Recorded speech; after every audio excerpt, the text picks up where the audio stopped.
Shabbat Shalom, Boker Tov. Bonsoir à vous.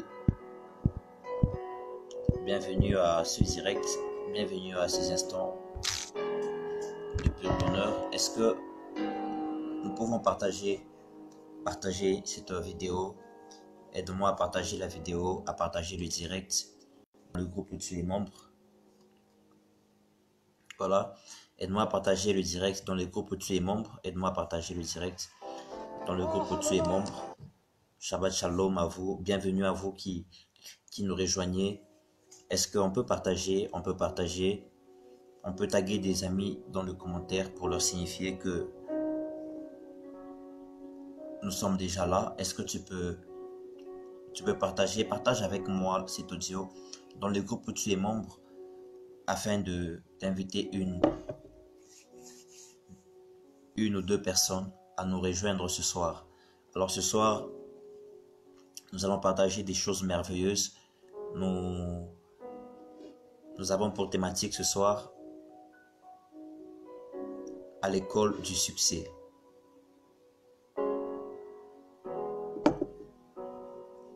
À l'école du succès. À l'école du succès. Est-ce que tu peux partager ce direct?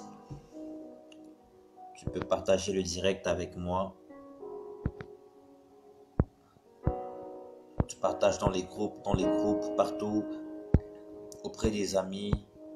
Mentionne quelqu'un qui est appelé à prendre part à ces directs. Dans les commentaires, mentionne quelqu'un qui doit entendre les choses que nous allons partager dans les commentaires. Voilà, invite une ou deux personnes. Mentionne quelqu'un qui doit prendre part à ce direct. Nous sommes là à l'école du succès.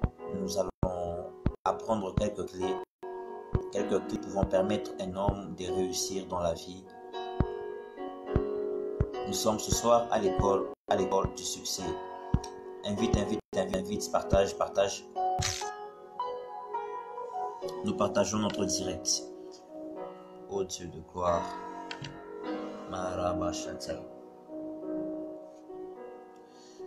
Donc nous partageons notre direct ce soir. Est-ce que tu peux partager? Tu peux partager. Nous commençons d'un moment à l'autre. Veuillez nous excuser ce soir. Nous avons commencé avec un léger retard. Ce soir.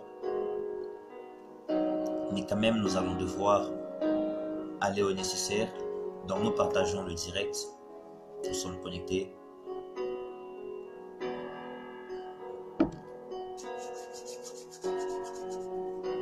Alléluia. Alléluia. J'espère que mon son est bien. Alléluia, alléluia, alléluia, alléluia, alléluia. Que toute la gloire revienne au Seigneur Jésus-Christ. Que toute la gloire revienne au Seigneur Jésus-Christ. Est-ce que tu peux mettre avec moi dans le commentaire que Jésus-Christ est Seigneur? Tu peux mettre avec moi dans le commentaire que Jésus-Christ est Seigneur. Jésus-Christ est Seigneur. Nous confessons sa Seigneurie avant de commencer. Nous confessons sa Seigneurie avant de pouvoir aller dans le vif du sujet de ce soir. Ce soir, nous sommes là à l'école du succès. Comment réussir avec Jésus? Comment réussir avec la prière? Comment réussir avec la Bible en main? Parce qu'il y a beaucoup de gens qui échouent avec la Bible en main, qui échouent avec la prière. Mais ce soir, nous sommes là à l'école de la prière. Est-ce que tu peux mettre en commentaire que Jésus-Christ est Seigneur?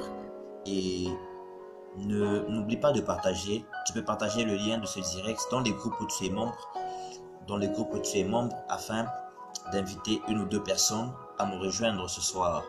Et le Seigneur sera glorifié, le Seigneur sera merveilleux. Donc nous tapons dans les commentaires que Jésus-Christ est Seigneur.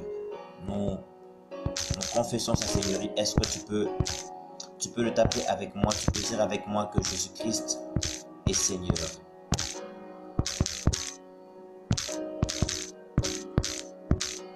Voilà. Est-ce qu'on peut taper? On peut dire que Jésus-Christ est Seigneur. Jésus-Christ est Seigneur. Il est le maître de l'univers. Nous sommes là ce soir réunis en son nom. Nous sommes là ce soir pour partager des moments de pur bonheur, des moments de pure grâce, de pure révélation. en son nom. Alléluia, alléluia, alléluia, alléluia. Est-ce que quelqu'un peut mettre, tu mets avec moi dans le commentaire que Jésus-Christ est Seigneur. Tu dis avec moi dans les commentaires que Jésus-Christ, il est Seigneur, et nous commençons.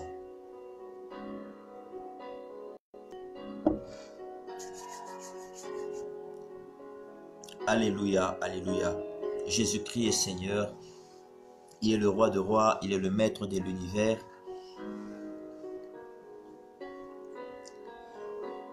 Amen, amen, amen, amen.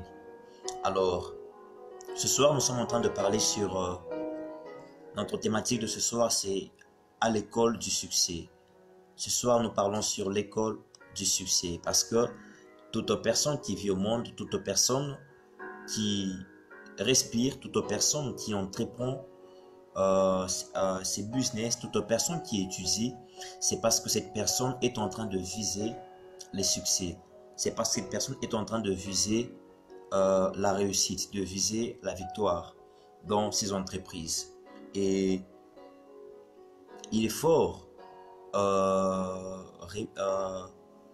y a quelque chose de fort, c'est que parfois les gens disent non, voilà, pourquoi généralement les gens qui prient beaucoup échouent dans la vie, pourquoi dans les pays où on prie beaucoup, ces pays sont sous-développés et autres. Voyez-vous, l'Afrique est un continent où les gens prient beaucoup et l'Amérique latine est aussi un continent où les gens prient beaucoup, mais cependant, le développement de la population est un peu observé avec, beaucoup de déception. Et on s'est dit, mais est-ce que cela est à cause du fait que les gens prient? Voyez-vous, la prière à elle seule ne suffit pas pour donner le succès dans la vie de quelqu'un. La prière à elle seule ne suffit pas pour amener une personne à pouvoir être victorieux dans toutes ses entreprises. La prière est pour beaucoup, la prière aide beaucoup, mais à elle seule seulement, cela ne suffit pas. C'est comme lorsque vous avez besoin de prendre le thé, vous n'avez pas que besoin d'avoir de l'eau, vous n'avez pas que besoin d'avoir du sucre à elle seule, non. Si vous cherchez le thé, vous avez besoin des mélanges. Vous avez besoin d'avoir du sucre, vous avez besoin d'avoir du lait, vous avez besoin d'avoir du Lipton, vous avez besoin d'avoir de l'eau. En fait, c'est le mélange de tous ces ingrédients qui va vous permettre de pouvoir obtenir le thé. Et donc, le succès aussi, pour pouvoir réussir dans la vie, il ne suffit pas seulement que vous puissiez être une personne qui tient la Bible dans sa main. Il ne suffit pas seulement que vous puissiez être une personne qui prie beaucoup. D'ailleurs, étudier les Écritures et prier beaucoup sont deux choses que je respecte beaucoup et que j'ai fait beaucoup. Mais ce n'est pas seulement l'effet de prier, ce n'est pas seulement l'effet de lire, d'étudier qui vont permettre à un homme de pouvoir avoir le succès. Donc, le succès aujourd'hui est défini par chacun, voyez-vous, comme il le peut. Chaque personne sait dire qu'il a réussi sa vie à son niveau. Chaque personne sait dire qu'il réussit sa vie à sa manière. Chaque personne sait dire qu'il réussit sa vie à sa façon. Mais ce soir, nous voulons donner quelques clés, quelques méthodes, quelques stratégies dans cette école du succès pour te permettre à réussir dans tes entreprises, pour te permettre à réussir dans ton ministère, pour te permettre à réussir dans tes études, pour te permettre à réussir dans toutes ces choses que tu es en train d'entreprendre. Parce que Dieu veut que nous puissions avoir du succès. Dieu veut que nous puissions réussir. Dieu veut que nous puissions être des personnes épanouies. Donc, il est de la volonté de Dieu qu'un homme puisse réussir. Il est de la volonté de Dieu qu'un homme puisse être épanoui. Mais maintenant, parfois, c'est parce que l'homme ne connaît pas les méthodes, ne connaît pas certaines clés pouvant l'amener à atteindre le succès. Vous savez, le livre de Osée est en train de dire que mon peuple périt parce qu'il lui manque la connaissance. Le succès n'est pas qu'une question de la prière. Le succès n'est pas qu'une question du jeûne. Le succès est aussi une question de la connaissance. Vous devez avoir certaines méthodes, vous devez avoir certaines connaissances, certaines clés qui vont vous permettre à pouvoir réussir dans votre vie, qui vont vous permettre à pouvoir vous épanouir dans votre vie.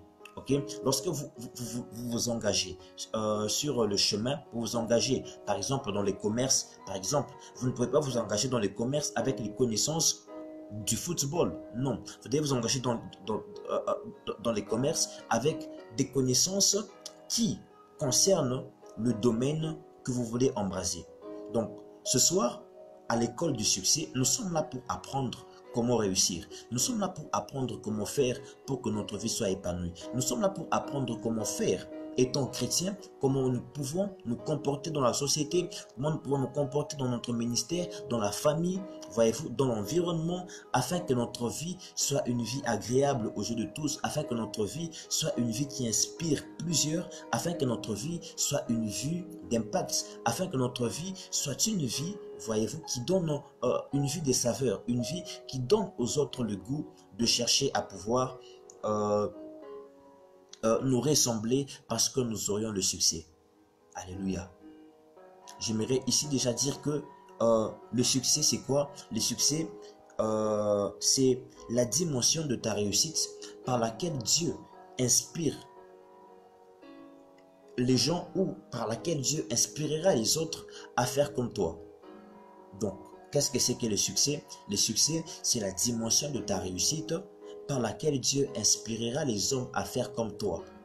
Si aujourd'hui, on parle de Nelson Mandela, voyez-vous, il est un grand leader, il est un grand modèle. On dit que cet homme a eu du succès dans sa vie. Cet homme a réussi sa vie. Ainsi, aujourd'hui, beaucoup de gens veulent prendre le modèle de Nelson Mandela. Lorsqu'on parle aujourd'hui dans le domaine du football, de Ronaldinho, Messi, Ronaldo et autres, et tous ces grands joueurs que nous regardons, eh bien, ces personnes ont atteint un degré, un niveau de leur vie où le succès qu'ils ont eu est en train d'inspirer les autres à faire comme eux. Donc le succès, c'est la dimension de ta réussite par laquelle Dieu va inspirer au monde, va inspirer aux hommes, va inspirer aux générations à venir comment faire pour réussir comme toi.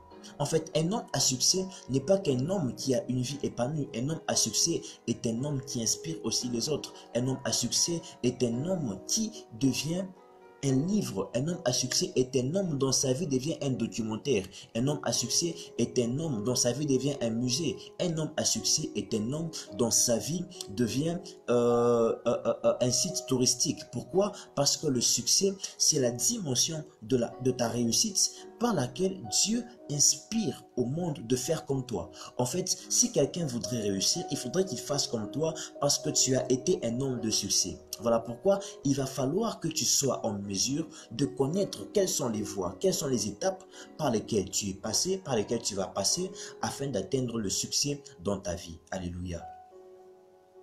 Est-ce que quelqu'un est en train de comprendre ces choses? Le succès, c'est la dimension de ta réussite par laquelle Dieu inspirera les autres à faire comme toi. Et cette génération a besoin des hommes à succès pour donner un modèle. Cette génération a besoin des hommes, des femmes à succès pour donner une voie, pour donner un prototype, pour donner une image à suivre. Cette génération a besoin des hommes et femmes à succès afin de pouvoir relever la crise économique, afin de pouvoir relever le ministère, afin de pouvoir relever l'église, afin de pouvoir relever les finances, afin de pouvoir relever le domaine sanitaire. Donc, cette génération a besoin des hommes à succès afin de changer beaucoup de choses dans ce que nous sommes en train de traverser. Alléluia. Et je vais partager sur nos écrans notre texte que nous allons devoir développer ce soir. Nous sommes dans le livre de 2 Rois, chapitre 4, le verset 1er au verset 7. Du verset 1er au 7e verset.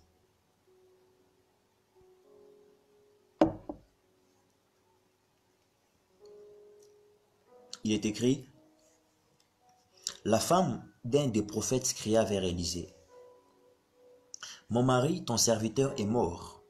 Et tu meurs. Or le crayon ses esclaves. Élisée lui dit: dis-moi ce que tu as à la maison. Elle répondit: moi ta servante. Voilà, elle répondit: moi ta servante, je n'ai rien d'autre à la maison qu'un flacon d'huile. Je n'ai rien d'autre à la maison qu'un flacon d'huile.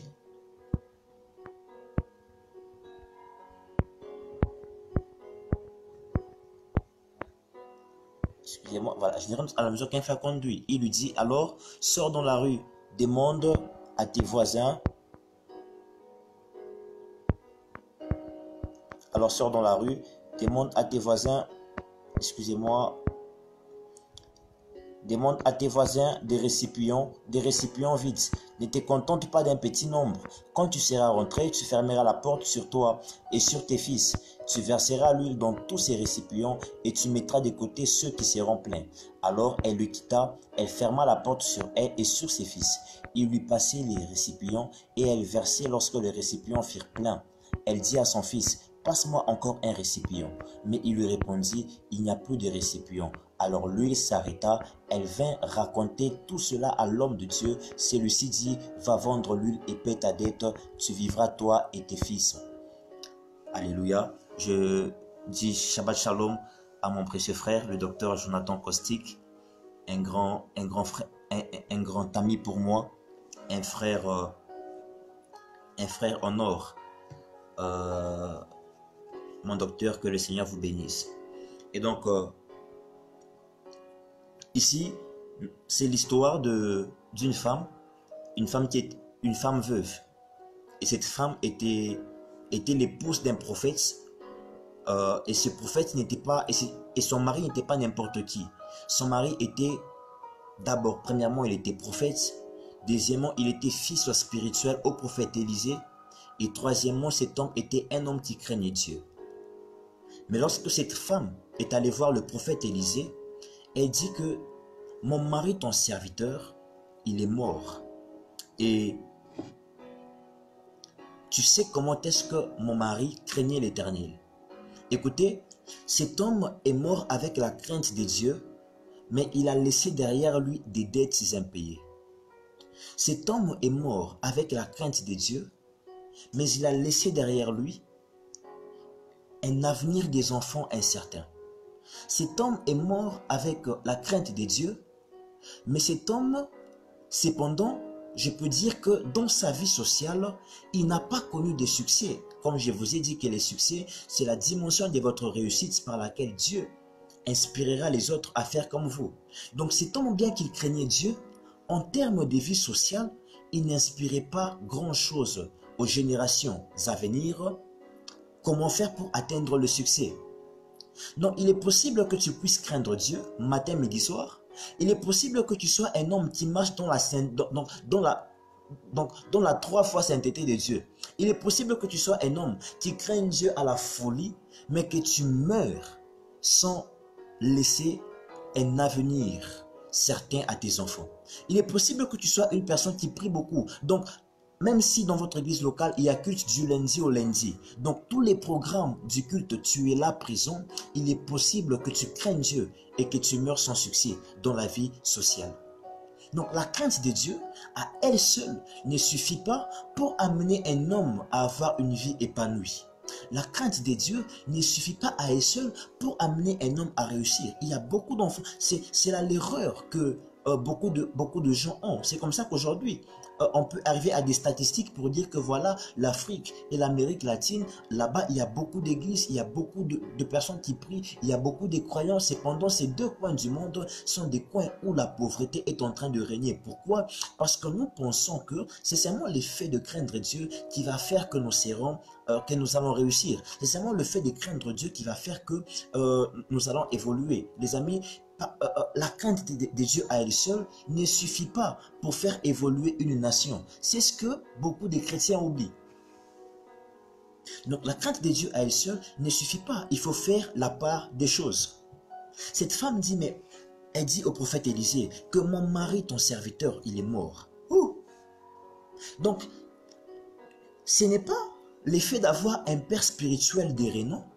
Ce n'est pas le fait d'avoir un père spirituel grand. Ce n'est pas le fait de s'afficher avec des personnes qui ont réussi, qui vont faire à ce que toi aussi, tu vas réussir dans ta vie. Parce que c'est ce prophète qui est mort, qui a laissé des dettes. Il était fils spirituel au prophète Élisée. Il avait un père spirituel qui opérait dans le surnaturel. Il avait un père spirituel des renoms. Il avait un grand père spirituel. Mais cependant, lorsqu'il est mort, sa vie sociale était une vie lamentable. Cependant, lorsqu'il est mort, la vie de ses enfants était une vie menacée. Alléluia. Vous savez, demandez à l'apôtre Jean et il vous dira que ils avaient un frère qui avait pour père spirituel Jésus. Leur frère s'appelait Judas. Judas avait pour père spirituel Jésus, mais tous nous connaissons la fin de l'histoire de Judas. Géasi avait un père spirituel qui était très efficace, mais tous nous connaissons la fin de Géasi. Donc ce n'est pas le fait de côtoyer les grands qui rend grand. Ce n'est pas le fait d'avoir un père spirituel de renom qui va aussi te rendre puissant dans le ministère. Ce n'est pas le fait d'avoir un grand conseiller économique qui va aussi te rendre puissant économiquement parlant. Non. Tu peux côtoyer des grands, mais toi-même, ton esprit n'est pas grand. Tu peux côtoyer des grands, mais sans que tu n'apprennes grandes choses auprès d'eux. Jésus même disait à ses disciples que vous serez heureux non pas lorsque vous connaissez ces choses, mais vous serez heureux lorsque vous mettrez ce que je vous dis en pratique. Il y a des personnes qui côtoient des grands juste pour des selfies, pour des photos, mais dans le fond, ces personnes ne portent pas l'esprit qui anime ce grand. Ces personnes ne portent pas l'esprit qui anime ces mentors, ces coachs qu'ils côtoient. Il y a eu des grands joueurs. Il y a eu des joueurs qui ont joué dans des grandes équipes, dans des grands clubs de football, mais qu'on ne connaît pas aujourd'hui. Ce n'est pas le fait de jouer avec un joueur de renom qui va nécessairement te donner aussi un nom. Donc ce prophète, il côtoyait un homme grand, il côtoyait Élisée, mais cependant cela n'a pas suffi pour lui donner les succès dans sa vie. Cela n'a pas suffi pour lui donner de réussir dans la vie. Alléluia. Ouais, qu'on ne se trompe pas, c'est pas toujours tous les environnements qui permettront à un homme de réussir dans la vie avec facilité. Et lorsque la femme est allée voir le prophète, elle explique au prophète son cas. Elle dit au prophète ce qu'elle a comme problème. En fait, la différence entre l'homme, entre le mari, entre le feu de faim, pardon, entre le défunt époux et sa femme, c'est que, voyez-vous, la femme voyait en Élisée ce que son mari ne voyait pas. La femme avait un regard tout autre. La femme, lorsque elle a vu qu'elle ne pouvait plus supporter ce cas les dettes de son mari, elle pouvait voir en celui que son époux ne voyait qu'un père, ne voyait qu'un pasteur, ne voyait qu'un sacrificateur. Elle pouvait voir en lui une source de solution. La première clé pour pouvoir atteindre le succès, c'est que vous devez avoir une perspective de vie que les autres n'ont pas. Vous devez pouvoir voir les opportunités, vous devez pouvoir voir les solutions là où d'autres personnes ne voient pas cela. J'ai été choqué, touché lorsque j'ai lu l'histoire de Jack Ma, l'un des grands millionnaires que ce monde connaît, qui est un Asiatique. Cet homme, alors qu'il n'a pas fait grand-chose comme études, alors qu'il a échoué dans plusieurs domaines de sa vie, mais cet homme avait un regard, cet homme pouvait voir des opportunités là où d'autres personnes voyaient la faillite. Cet homme pouvait voir de l'opportunité là où d'autres personnes étaient en train de voir qu'il n'y avait pas d'avenir. La première des choses pour pouvoir être un homme de succès, pour pouvoir atteindre le succès dans votre ministère, c'est que vous devez chercher à voir ce que les autres ne voient pas. Vous devez chercher comment je peux dire, à voir les choses que les autres personnes ne voient pas, à pouvoir détecter les choses que les autres personnes n'arrivent pas à détecter. Écoutez, si vous voulez être un homme distingué dans une génération, vous devez être un homme particulier. Si vous voulez être un homme distingué, un homme de marque, vous devez être un homme qui a apporté une nouveauté.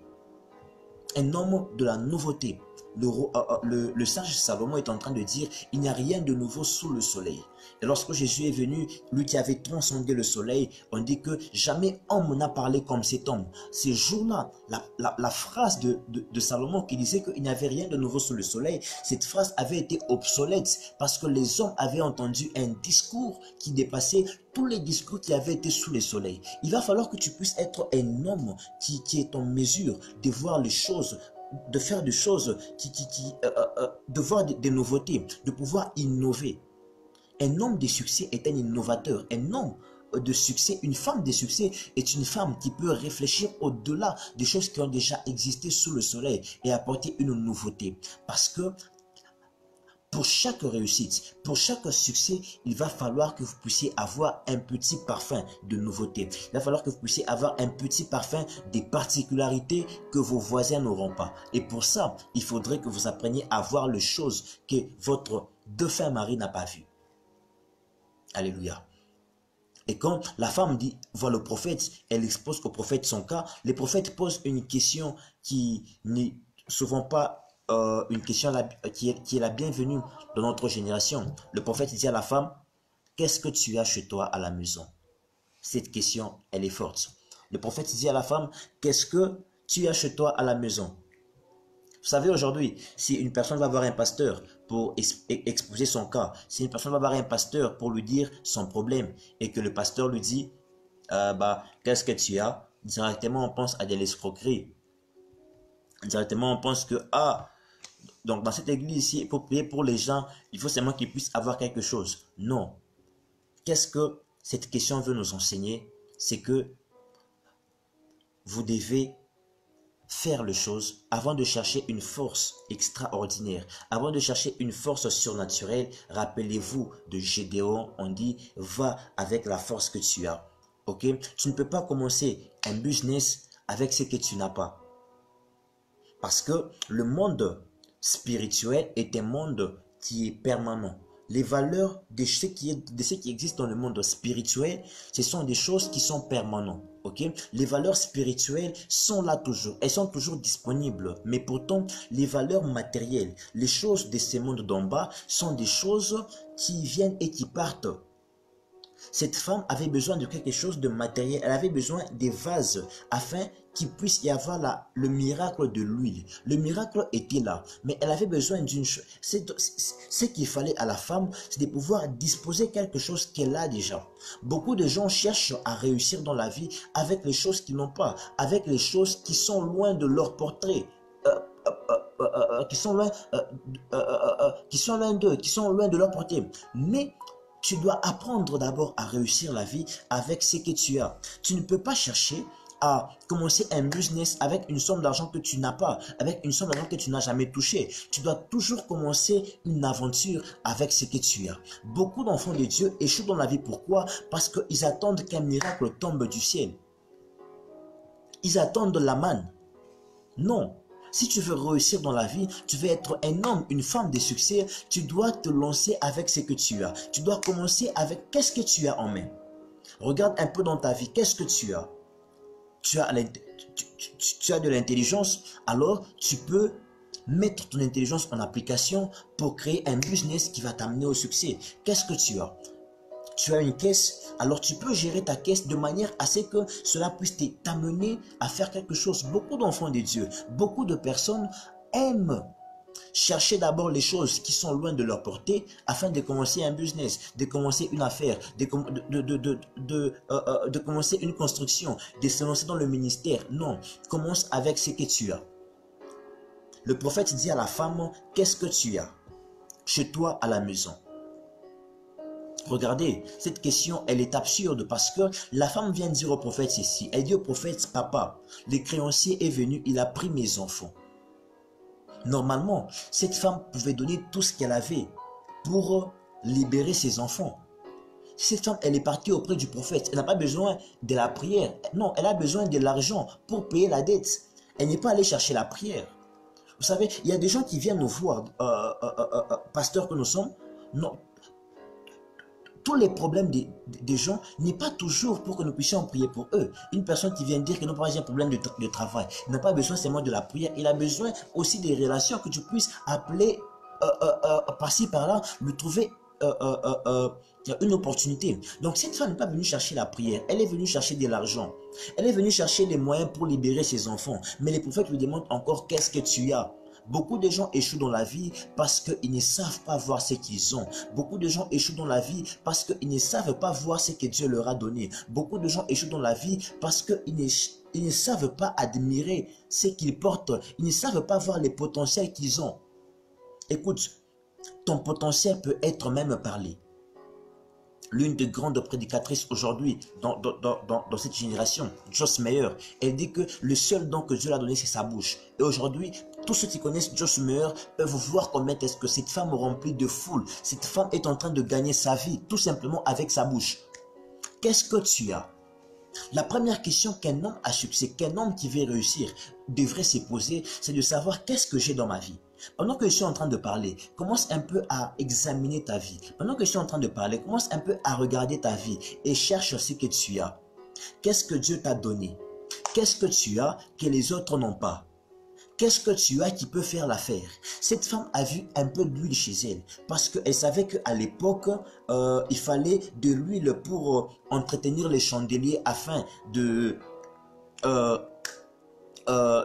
garder la lumière dans les maisons. Cette femme a vu que non, moi j'ai un peu d'huile. L'huile que j'ai, ça peut marcher sur le marché. Ok? Donc ça peut coller sur le marché. Toi, qu'est-ce que tu as que cette génération, dont cette génération a besoin? C'est que cette femme avait été quelque chose qu'elle pouvait mettre en vente. L'huile qu'elle avait était quelque chose qu'elle pouvait mettre en vente. Et cela devait lui rapporter de l'argent. Qu'est-ce que tu as? Ça peut être un talent. Tu sais jouer au football, c'est quelque chose que tu as et que tu dois pouvoir travailler encore, que tu dois pouvoir aiguiser encore. Donc tu dois chercher premièrement qu'est-ce que tu as chez toi. Quelle est la chose que tu peux mettre au profit de la communauté et qui va te rapporter des bénéfices?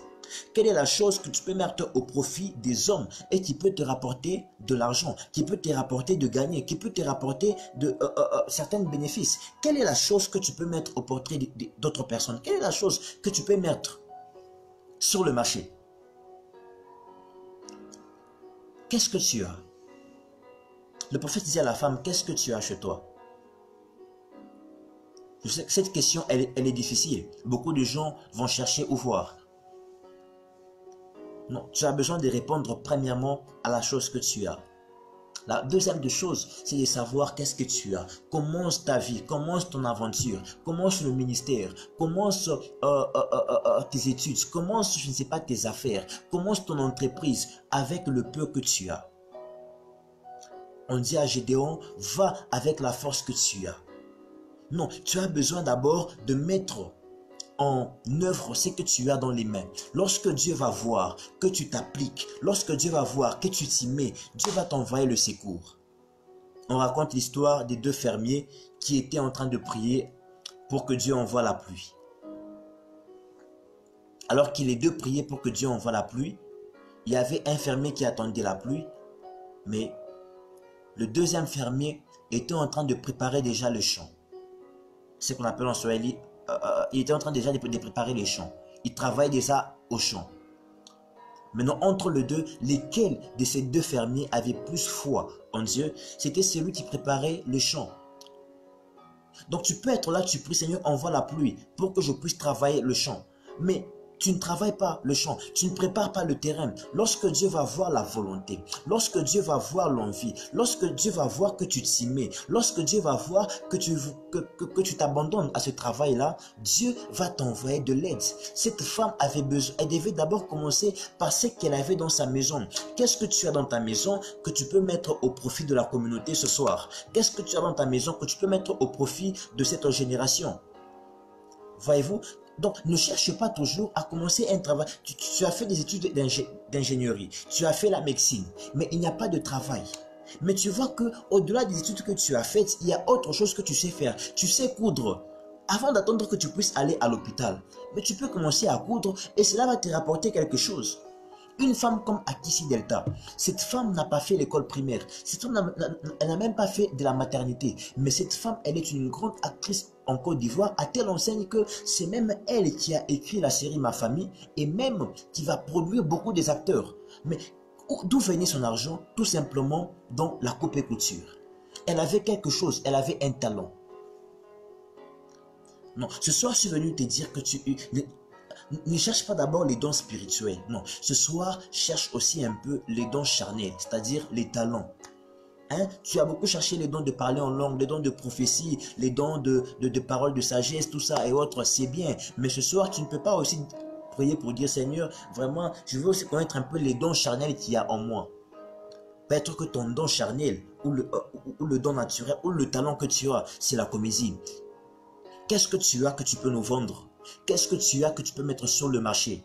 Je suis venu parler à un jeune qui doit accepter, qui doit voir ce qu'il a, le talent que Dieu a mis en lui, qui doit voir l'intelligence que Dieu a mis en lui, qui doit voir la grâce que Dieu a mis en lui et qui va accepter de mettre cela sur le marché, qui va accepter de vendre cela. Alléluia. Et lorsque la femme dit ce qu'elle avait, le prophète dit à la femme que va demander à tes voisins des vases. Va demander à tes voisins des vases. Lorsque j'ai vu ça, je me suis posé une question. Je me suis dit, imaginez que cette femme était en mauvais terme avec ses voisins. Imaginez que cette femme n'était pas en bon terme avec ses voisins et ses voisines. Où allait-elle avoir des vases? Pour que tu puisses avoir ton miracle, il va falloir que tu puisses aller voir les voisins, que tu puisses aller voir les voisines. Mais imagine que tu es insolent, que tu es impoli, tu ne salues pas les gens, tu ne vis pas bien avec ton entourage. Où allait-elle tirer de l'argent? Où allait-elle des vases afin que l'huile puisse se multiplier? La troisième clé, ou le troisième principe pour pouvoir être un homme de succès, c'est de pouvoir toujours prendre soin des relations. Parce que tu ne sais pas qui est qui. Ok? Tu ne sais pas qui est qui. Un jour, tu auras besoin de l'aide de ton voisin. Un jour, tu auras besoin de l'aide des gens qui sont autour de toi. On dit à la femme, va demander les vases aux voisins, va demander les vases à tes voisines. Mais si cette femme, elle était impolie, elle ne parlait pas avec les voisines, où est-ce qu'elle allait trouver des vases? Quelle quantité d'huile allait-elle avoir? Beaucoup de gens échouent dans la vie, beaucoup de gens n'arrivent pas à réussir dans la vie. Pourquoi? Parce qu'ils n'entretiennent pas les relations qu'ils ont. Écoutez, respectez tout le monde, qu'il soit riche ou pas, parce que l'avenir est incertain. Voyez-vous, nous avançons dans la vie en tâtonnant. Dans la vie, nous tâtonnons. Nous ne maîtrisons pas tout. Nous ne connaissons pas tout. Il faut apprendre à toujours soigner les relations. Il faut apprendre à toujours avoir des bonnes relations avec les voisins, les bonnes relations avec les autres. Parce que le jour où tu auras besoin de l'huile, tu auras aussi besoin certainement du récipient, de la vase de ton voisin. Mais si avec ton voisin le courant ne passe pas, si avec ton voisin vous ne parlez pas bien, si avec ton voisin vous ne vivez pas en harmonie, ok? Imagine que tu es au travail et ta maison est en train de prendre feu. Il n'y a personne à la maison, mais les voisins sont là. Ils voient ce qui se passe, ils voient que ta maison est en train de prendre feu. Mais ils se rappellent que, oh, c'est ce frère-là, c'est la sœur-là qui est toujours impolie. C'est ce frère-là, c'est la sœur-là qui est ceci, qui est cela. Rassure-toi, on va laisser ta maison partir en feu. On va laisser ta maison être brûlée. Mais une personne qui sait entretenir les relations, une personne qui sait être polie, une personne qui sait être courtois. La gentillesse est gratuite. Elle ne coûte rien, elle ne demande rien. Entretenir une relation, c'est gratuit. Ça ne coûte rien. Ça peut te sauver la vie. Ça peut te sauver la vie. Il y a beaucoup de gens qui peinent à avoir un travail aujourd'hui. Pourquoi? Parce que tout simplement, ils n'entretiennent pas les bonnes relations. Il y a des personnes aujourd'hui qui peinent pour être embauchées. Pourquoi? Parce que ces personnes n'entretiennent pas les relations. Ces personnes, ils sont orgueilleux. Ces personnes pensent que c'est eux qui connaissent tout. C'est eux qui maîtrisent tout. Non. Tout le monde dans la vie a besoin de l'aide de son voisin. Tout le monde dans la vie a besoin de l'aide de quelqu'un d'autre. Et ce soir, il va falloir que nous apprenions aux gens, apprenez à vivre en bon terme avec tout le monde. Donnez du respect à tout le monde. Ok? Donnez un petit sourire. Souriez aux autres. Donnez de la gentillesse à tout le monde. Cela ne coûte rien. Un jour, ta gentillesse te donnera un poste. Un jour, ta gentillesse te sauvera la vie. Un jour, ta gentillesse t'aidera. Parce que la vie est incertaine. On n'a pas on n'a pas la maîtrise de toutes choses autour de nous. Aujourd'hui, on demande à cette femme d'aller demander les récipes, d'aller demander les vases à ses voisins. Oh, je m'imagine cette femme, elle était comme la plupart de nos sœurs aujourd'hui. À tout moment, toujours des querelles avec les gens. Je m'imagine qui allait donner les vases. Donc, il faut apprendre à entretenir les relations. Il faut apprendre à entretenir chaque relation que tu as. Même si tu es en désaccord avec une personne, même si vous avez des divergences avec une personne, mais exprime ton opposition dans le respect. Exprime ton opposition, voyez-vous un peu, dans les normes. Ne cherche pas à exprimer toujours ton opposition en paraissant impoli. Ne cherche pas toujours à pouvoir exprimer ton opposition vis-à-vis des idées d'une personne en paraissant hautain, en paraissant orgueilleux. Non, ça ne va pas t'aider à grand-chose. Tu as besoin de la relation de ta voisine, de ton voisin, pour pouvoir utiliser son vase. Alléluia. Alléluia. Tu as besoin du vase de quelqu'un pour réussir dans la vie. Tu as besoin du vase de quelqu'un pour aller loin dans la vie. Tu as besoin du vase de quelqu'un pour te développer dans la vie. Les succès, c'est aussi une vie. C'est aussi un domaine des relations. C'est aussi un domaine des vases. Tu as besoin de la vase de quelqu'un. Tu as besoin de la vase de quelqu'un, s'il te plaît. Tu as besoin de la vase de quelqu'un. Jésus l'a dit à Pierre. Quand tu étais jeune, tu étais fort, tu étais robuste et autres. Mais lorsque tu vas vieillir, on va tout faire pour toi. On va tout faire pour toi. Il y a des moments où tu seras dans la faiblesse et il faudrait qu'il puisse y avoir les mains d'autres personnes. Il y aura des moments où tu seras dans la faiblesse, quel que soit ton rang, quel que soit ta famille, quel que soit ce que tu fais. Il y aura un jour où tu auras besoin de quelqu'un d'autre. Et celui qui entretient ces relations, celui-là est en train de préserver l'éclat. Celui-là préserve la destinée de son succès dans la vie. Alléluia. Celui qui entretient ses relations préserve le succès dans sa vie. Et après cela, le quatrième point, le quatrième principe, le prophète dit à la femme, tu vas entrer dans ta maison et tu vas fermer les portes derrière toi. Tu vas entrer dans ta maison et tu vas fermer les portes derrière toi. Je me dire ici à une personne que pour être un homme, une femme à succès, tu dois apprendre à avoir un secret. Le secret a sauvé la maison de Rahab. Jésus connaît le jour de son retour, mais il dit aux apôtres que ça là, il n'y a que les pères qui connaissent. Donc, tu ne peux pas chercher à tout dire. Tu ne peux pas chercher à tout dévoiler autour de toi. Si tu veux être un homme, une femme à succès, tu dois être une personne qui a un secret. Tu dois être une personne qui ne dit pas tout. Non, parce que si tout le monde connaît la formule que tu fais pour réussir, alors tu ne seras plus seul, mais vous serez deux, vous serez trois. Lorsque vous regardez le dessin animé d'Astérix, vous allez voir que ce qui fait la force du peuple gaulois, c'était un secret qu'ils avaient. Quel était le secret? La boisson magique. Les autres villages savaient que chez les Gaulois, il y avait la boisson magique, mais pour connaître les ingrédients, pour connaître comment faire pour fabriquer cette boisson magique, ça on ne connaissait pas. Les gens peuvent avoir les échos de ton secret, mais ils ne doivent pas avoir la profondeur de ton secret. Les gens savaient que non, chez les Gaulois, il y a la boisson magique, mais comment faire pour préparer? Ça, ce n'était pas de leur ressort. Donc, un peuple, une personne qui veut être un homme à succès, même s'il y a des échos par rapport au succès, par rapport aux choses que tu fais, mais ne permet pas aux gens de pénétrer dans les profondeurs de tes secrets. Donc, tu dois apprendre à fermer la porte derrière toi. Lorsque tu payes, je ne sais pas, une voiture, ce n'est pas important directement de mettre cela au vu de tout le monde. Non, lorsque tu paies quelque chose, tout le monde sont au courant. Lorsque tu manges bien, tout le monde sont au courant. Lorsque tu pars quelque part, tout le monde sont au courant. C'est comme ça que tu vas engendrer des jaloux qui risquent de te détruire parce que tu as des choses que eux n'ont pas. Mais si tu peux mener ta vie dans, dans un strict secret, si tu peux mener ta vie tout en étant un peu, on dit comment encore l'expression, j'oublie l'expression, mais s'il te plaît, tu n'es pas obligé d'ouvrir ta porte pour que tous ceux qui passent dehors puissent voir ce qui se passe dans ta maison.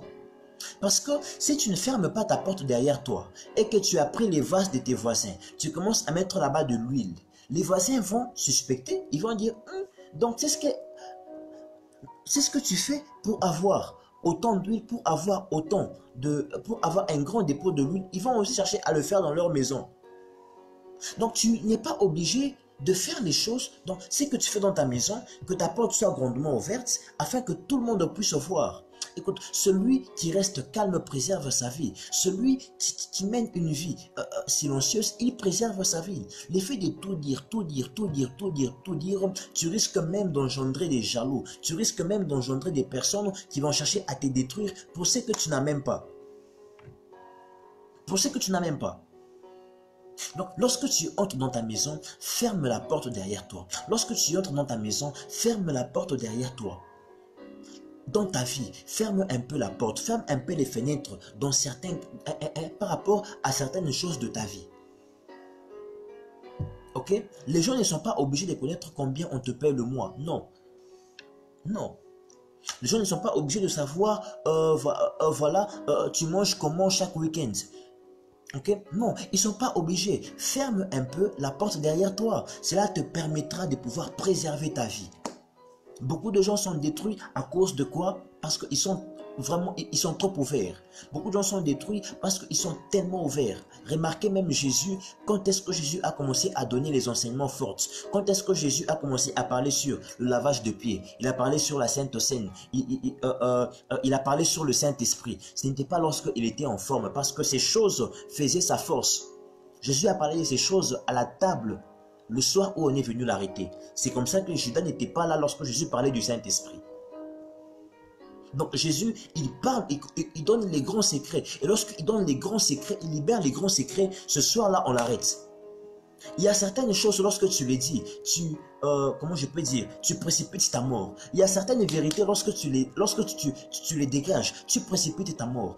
Tout n'est pas à dire le même jour, tout n'est pas à dire n'importe comment et tout n'est pas à dire n'importe où. Lorsque Jésus a fait, bon, c'est pas l'erreur, lorsque Jésus s'est permis de dire des secrets qui sont forts, le lavage de pieds, le mystère du lavage de pieds qui purifie, il parle de la Sainte Seine, voici mon corps, mon sang, il parle du Saint-Esprit. Ce soir-là, on vient l'arrêter.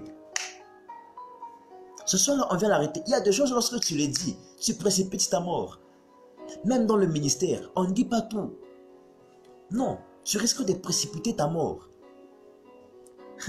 Alléluia. Donc, ferme la porte derrière toi. Dans les affaires, ne dis pas tout. Tu risques de précipiter ta mort. Ne dis pas tout. On ne dit pas tout. Il faut fermer la porte derrière soi. Alléluia. Est-ce que quelqu'un comprend ces choses? Le 5e principe, lorsque cette femme, elle a vu que ce que le prophète avait dit avait réussi, cette femme est partie donner le rapport au prophète. Elle est allée dire, papa, tu m'avais dit ceci, tu m'avais dit cela, j'ai pratiqué, voilà le retour. Il y a beaucoup de personnes aujourd'hui, lorsqu'ils ont des problèmes, ils viennent vers vous, vous priez pour eux, vous traitez leur cas, et quand ils partent, les choses marchent, les choses ne marchent pas, ils ne reviennent jamais dire. Ils ne reviennent jamais dire. La femme a eu la clé, a eu le secret par rapport à son succès, par rapport à la multiplication de l'huile auprès du prophète Élisée. Lorsqu'elle a vu que cela est arrivé, elle est rentrée auprès de l'homme de Dieu pour donner le rapport. La reconnaissance. La reconnaissance est une vertu qui te permettra de réussir dans la vie. Parce que c'est lui qui va donner la sagesse de vendre l'huile. C'était le prophète et non la femme. Est-ce que quelqu'un me comprend? C'est lui qui va donner la sagesse de vendre l'huile. C'était le prophète. Mais le prophète n'a pas donné cette sagesse lorsqu'il disait à la femme au début de l'histoire. Non, le prophète va donner la sagesse de vendre l'huile lorsqu'il a vu que cette femme était loyale, lorsqu'il a vu que cette femme était reconnaissante, lorsqu'il a vu que cette femme a fait un retour. Pourquoi beaucoup de personnes ne sont pas bénies? Pourquoi beaucoup de personnes ne réussissent pas? Parce qu'ils ne sont pas loyaux, parce qu'ils ne sont pas reconnaissants vis-à-vis du peu qu'un homme a fait pour eux, vis-à-vis du peu que Dieu a fait pour eux. Ils oublient vite. Or, lorsque un homme fait quelque chose de bien pour toi, voyez-vous, et que tu montres ta loyauté, et que tu montres ta reconnaissance, et que tu rentres, il va encore ouvrir grandement son cœur pour te donner des grands secrets. Beaucoup de gens n'ont pas des grands secrets par rapport à la réussite, n'ont pas des grandes prières qui peuvent les bénir. Pourquoi? Parce qu'ils ne sont pas reconnaissants, ils sont déloyaux. Un homme a prié pour toi, il a investi ses jeûnes, ses prières pour toi, pour ton succès, pour tes affaires. Mais quand tu réussis, même pas un appel, même pas un SMS, tu l'oublies. Tu l'oublies. Et quand tu le vois, tu fuis. Et quand il t'appelle, c'est « Oh, comprenez, on était un peu pris. » Non, un homme qui est loyal, un homme qui est reconnaissant aura toujours des grands... aura toujours des grandes prières pour le bénir. Il aura toujours des grands conseils pour pouvoir le permettre d'aller de l'avant. Cette femme, lorsqu'elle a vu qu'il y avait de l'huile, elle pouvait rester avec, commencer à préparer avec, mais elle est rentrée auprès du prophète. Lorsque le prophète a vu la loyauté de la femme, lorsque le prophète a vu la reconnaissance de la femme, le prophète a libéré une clé. Il a dit, va vendre. Il y a des grands secrets que tu ne peux recevoir que lorsque tu as manifesté ta loyauté. Il y a des grandes clés, des grands conseils que tu peux avoir que lorsque tu as fait preuve de loyauté vis-à-vis de ceux qui t'ont aidé. Écoute, n'oublie pas les personnes qui t'ont aidé dans les faibles commencements. N'oublie pas les personnes qui t'ont soutenu dans les faibles commencements. Proverbe dit de ne pas oublier la fille de ta jeunesse. Ok? N'oublie pas les personnes avec qui tu as commencé dans ton faible commencement. Non. Ne les oublie pas. Beaucoup de gens, ils commencent bien. Ils arrivent au milieu, ça va. Mais ils échouent. Pourquoi? Parce qu'ils ont dénigré tous ceux qui l'ont servi des bêtises par le passé. Ils ont dénigré tous ceux qui l'ont servi de couverture par le passé. Ils ont dénigré tous ceux qui l'ont aidé à faire quelque chose par le passé. Par le passé.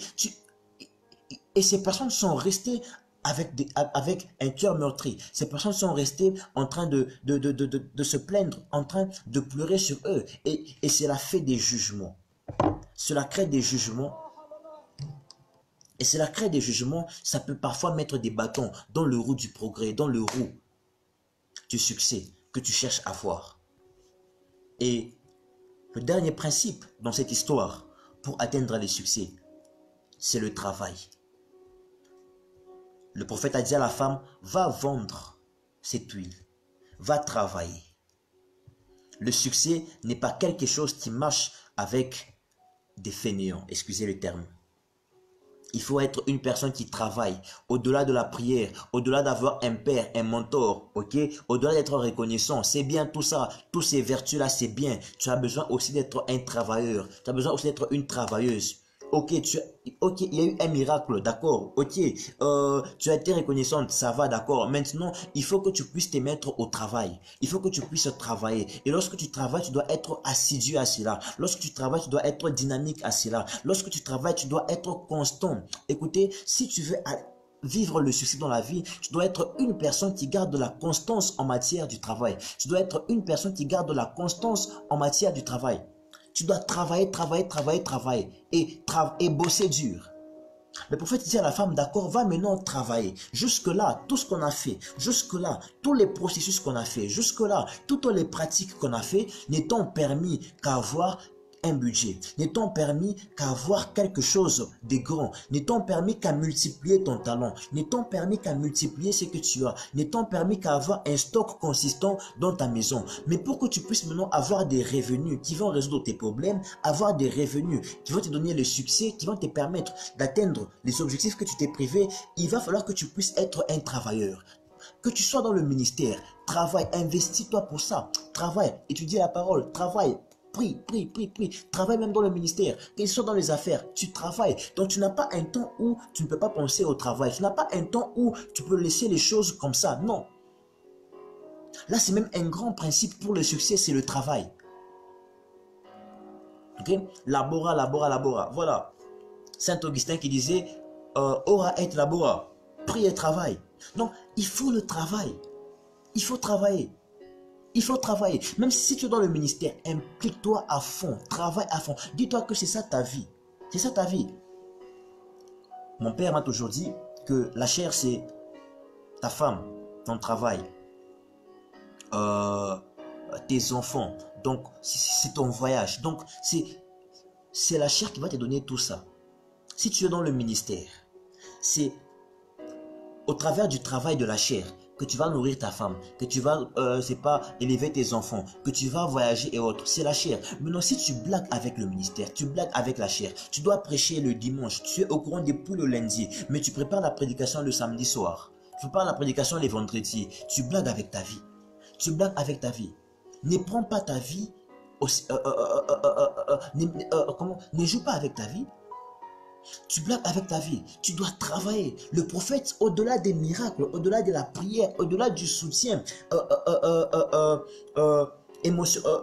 au-delà du soutien qu'il pouvait donner à la femme, le prophète va aussi inciter la femme à travailler. Écoutez ceci, j'aime que les gens prient, j'aime que les gens jeûnent, j'aime que les gens cherchent Dieu, mais il faut inciter aussi les gens à travailler. Si nous voulons réussir, si vous voulez être des personnes à succès, des hommes et des femmes à succès, vous devez être des bosseurs, vous devez être des travailleurs, vous devez être des personnes qui êtes prêts à tout donner pour travailler. Ok? Quand il faut travailler, il faut renforcer son front. Lorsqu'il faut travailler, il faut pas rire. Lorsqu'il faut travailler, on ne blague plus. Parce que là, c'est toute une vie qui est en jeu. Lorsqu'il faut travailler, toute une vie est en jeu. Toute une vie est en jeu. Voilà. Donc, c'était un peu ces deux, trois principes que je voulais partager avec vous à l'école de la prière. Nous avons énuméré 6 points et j'espère que ces 6 points vont t'aider à pouvoir réussir dans ta vie. Ces 6 points vont t'aider à pouvoir avoir du succès dans tes entreprises, dans tout ce que tu fais.